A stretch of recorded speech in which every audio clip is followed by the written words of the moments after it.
बिस्मिल्लाहिर्रहमानिर्रहीम। अस्सलामुअलैकुम। मैंने ये शक्करकंदी धो के रखी हुई थी, तो हल्की आग पे तवा रख के तो उसके ऊपर रख दिया।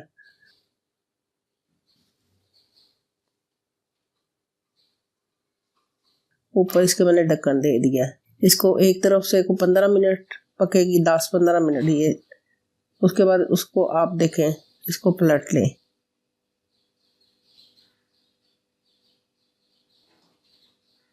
ये देखें, दोबारा इसको ढक्कन दे दें। दोबारा इसको मैं देखूंगी, ये देखें अब ये पक गई है। ये हाथ लगा के देखें, नरम हो गई है। अब चूल्हा आप बंद करें और इसको निकाल लें। ये नॉन स्टिक तवे पे नहीं बनाना, ये सिंपल तवे पे बनाएं। और ये देखें कितने आराम से इसका छिलका उतर रहा है, कोई मुश्किल नहीं लग रही। बजाय इसके कि हम बाहर से ऐसे ही ख़रीदें तो उससे सस्ती तो हमें घर में पड़ जाती है। फिर अपनी मर्ज़ी से आप साफ़ सुथरे हाथों से उसको बनाएं और खाएं। इस पे आपने अगर तो वो नमक मिर्च खाली डालनी है और कोई नींबू वगैरह वो भी डाल सकती हैं, ये तो आपकी अपनी मर्ज़ी है।